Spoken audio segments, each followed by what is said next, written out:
Welcome दोस्तों। आज हम लोग बिहार बोर्ड के 10वीं क्लास के भूगोल के इकाई 1 का पार्ट ग जिसका नाम है वन संसाधन। वन संसाधन के महत्वपूर्ण टॉपिक को पढ़ेंगे। यह पार्ट 1 है, पार्ट 2 आएगा, फिर पार्ट 3 आएगा। यह एक सीरीज चल रहा है, इसलिए हमारे चैनल से बने रहिए।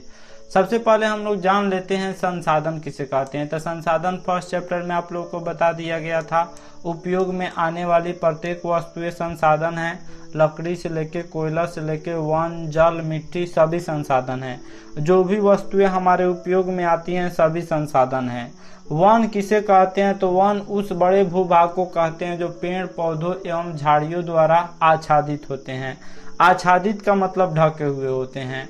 उस भूभाग को यानी उस भूमि के टुकड़े को, भूभाग का मतलब होता है भूमि का टुकड़ा, उस भूमि के टुकड़े को कहते हैं जो पेड़ पौधों एवं झाड़ियों द्वारा आच्छादित हो। झाड़ियों द्वारा वह ढका हुआ है, चारों तरफ झाड़ियां और पेड़ पौधे फैले हुए हो। तथा वनों में रहने वाले जीव को वन जीव कहा जाता है। जैसे भेड़ हो गया, उसके बाद जंगली भैंसा हो गया, शेर हो गया, बाघ हो गया, यह सभी वन जीव होंगे क्योंकि वनों में रहते हैं। तो वनों में रहने वाले जीव को वन जीव कहते हैं। और वन उस बड़े भूमि के टुकड़ों को कहते हैं जो पेड़ पौधों और झाड़ियों से फैला हुआ होता है। वन दो प्रकार के होते हैं, एक होता है प्राकृतिक वन और दूसरा होता है मानव निर्मित वन।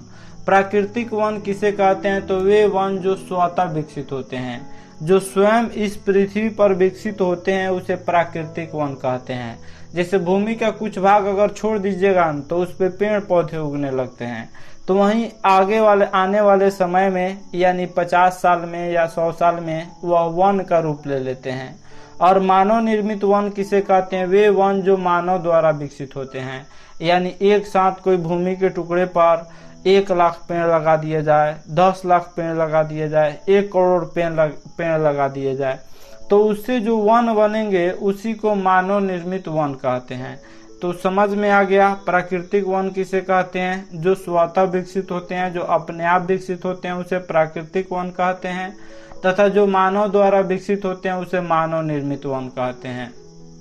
वन एवं वन जीव संसाधनों के प्रकार और वितरण। देखिए, वन विस्तार के नजरिए से भारत विश्व का 10वां देश है। क्षेत्रफल की दृष्टि से भारत विश्व का कौन सा स्थान है? 7वां स्थान है। विश्व में क्षेत्रफल की दृष्टि से भारत का 7वां स्थान है। दुनिया में सबसे ज्यादा क्षेत्रफल किस देश का है? तो रूस का है। और भारत का क्षेत्रफल कितना है? तो भारत का क्षेत्रफल 32.8 लाख वर्ग किलोमीटर है। हमेशा याद करके रखिएगा, भारत का क्षेत्रफल 32.8 लाख वर्ग किलोमीटर है। क्षेत्रफल की दृष्टि से भारत का पूरी दुनिया में 7वां स्थान है। 1 नंबर पर रूस है, 2 नंबर पे कनाडा है। उसी तरह वन विस्तार के दृष्टि से भारत का विश्व में 10वां स्थान है। यहाँ करीब 68 करोड़ हेक्टेयर भूमि पर वन का विस्तार है। देखिए, क्षेत्रफल की दृष्टि से भी रूस नंबर 1 है तथा वन की दृष्टि से भी रूस नंबर 1 है। दुनिया में सबसे अधिक वन का विस्तार रूस में है। रूस में 809 करोड़। यह 10 गुना से ज्यादा हो गया, यह 13-14 गुना हो जाएगा।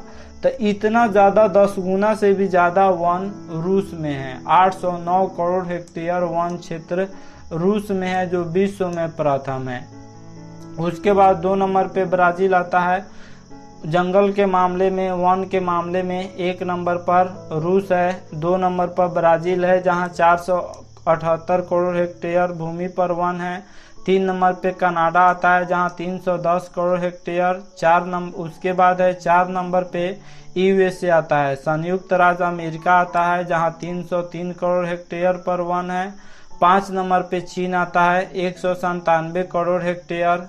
6 नंबर पे ऑस्ट्रेलिया आता है, 164 करोड़ हेक्टेयर। 7 नंबर पे कांगो आता है, 134 करोड़ हेक्टेयर। उसके बाद 8 नंबर पे इंडोनेशिया आता है, 88 करोड़ हेक्टेयर। तथा 9 नंबर पे पेरू आता है, 69 करोड़ हेक्टेयर। तथा 10 नंबर पे भारत आता है। तो यह पूरी दुनिया में हम लोग वनों के विस्तार को जान लिए। भारत वन विस्तार के मामले में 10वां स्थान पे है। 1 नंबर में रूस है, 2 नंबर में ब्राजील है, 3 नंबर में कनाडा, 4 में अमेरिका है। भारत में 2001 में 19.27% भौगोलिक क्षेत्र पर वन फैले हुए थे तथा वन सर्वेक्षण FSI के अनुसार, यानी जो फॉरेस्ट डिपार्टमेंट होता है उसका एक विभाग होता है FSI, उसके अनुसार 20.55% भौगोलिक क्षेत्र में वन का विस्तार है। अंडमान निकोबार द्वीप समूह सबसे आगे है। अंडमान निकोबार द्वीप समूह यह भारत का ही एक अंग है जो बंगाल की खाड़ी में स्थित है, जहां पे वन का विस्तार सबसे अधिक है। यह केंद्र शासित प्रदेश है। भारत में कुल वर्तमान में अभी 8 केंद्र शासित प्रदेश है। तो अंडमान निकोबार द्वीप समूह यह सबसे आगे है। यहाँ पे 90% भौगोलिक क्षेत्र में वन का विस्तार है और अंडमान निकोबार यह जो है काफी पिछड़ा हुआ है। यह एक केंद्र शासित प्रदेश है। भारत में वन का प्रतिशत 20.55% है, जो संतोषजनक नहीं है। किसी भी देश में पर्यावरण को संतुलन को बनाए रखने के लिए कितना प्रतिशत वन चाहिए, तो आप लोगों को बताए थे 33% वन चाहिए। पूरे देश में किसी भी देश में पर्यावरण को संतुलित रखने के लिए 33% वन चाहिए, लेकिन दुख की बात यह है कि भारत में मात्र 20% ही वन है। वृक्षों के घनत्व, घनत्व का मतलब घना के अनुसार, यानी उसके घनाई के अनुसार वनों को 5 वर्गों में बांटा गया है। एक नंबर है अत्यंत सघन वन, जहां कुल भौगोलिक क्षेत्र में वृक्षों का घनत्व 70% से अधिक होता है, यानी सबसे घन वन जो है अत्यंत सघन वन कहलाता है। और उससे थोड़ा कम सघन वन कहलाता है, जहां वृक्षों का घनत्व 40 से 70% होता है। फिर खुले वन होते हैं जहां वृक्षों का घनत्व 10 से 40% होता है। उसके बाद झाड़ियां एवं अन्य वन होते हैं जहां वृक्षों का घनत्व 10% से भी कम होता है। और 5वां होता है मैंग्रोव वन। यह तटीय भागों में पाया जाता है, यानी भारत जो देश है इसके समुद्र के किनारे भी वन पाए जाते हैं, उसी को मैंग्रोव वन कहा जाता है। भारत का जो दक्षिणी एरिया है वह पूरा समुद्र से लगा हुआ है। पश्चिम बंगाल से लेकर केरल, तमिलनाडु, आंध्र प्रदेश, कर्नाटक, महाराष्ट्र, यह सभी समुद्र से लगे हुए हैं। तो इस समुद्र के किनारे किनारे जो भूमि है, उस भूमि पे वन उगे हुए हैं, उसी को मैंग्रोव वन कहते हैं। तो भारत में वन को 5 प्रकार में बांटा गया है: अत्यंत सघन वन, खुले वन, झाड़ियां एवं अन्य वन, मैंग्रोव वन। सबसे अधिक वृक्षों का घनत्व किस प्रकार के वन में पाया जाता है, तो अत्यंत सघन वन में सबसे अधिक वृक्ष होते हैं, क्योंकि यह काफी अधिक घना वन होता है। 70% से अधिक वन इसमें होते हैं। 70% से अधिक पेड़ पौधों का, वृक्षों का घनत्व होता है, इसलिए सबसे घना वन जो होता है अत्यंत सघन वन होता है। अत्यंत सघन वन, इसके बारे में हम लोग जान लेते हैं। भारत में इस प्रकार के वन का विस्तार 54.6 लाख हेक्टेयर भूमि पर है, जो कुल भौगोलिक क्षेत्र का मात्र 1.66% है। असम और सिक्किम को छोड़कर जो सभी पूर्वोत्तर राज्य हैं सब इस वर्ग में आते हैं। असम और सिक्किम को छोड़कर जैसे अरुणाचल प्रदेश हो गया, उसके बाद नागालैंड हो गया, मेघालय हो गया, त्रिपुरा हो गया, मिजोरम हो गया, मणिपुर हो गया। तो जो पूर्वोत्तर के राज्य हैं वह टोटल 7 राज्य है। उसमें से 2 राज्य छोड़कर, सिक्किम और असम छोड़कर, बाकी जितने भी राज्य हैं सभी राज्य में अत्यंत सघन वन पाए जाते हैं।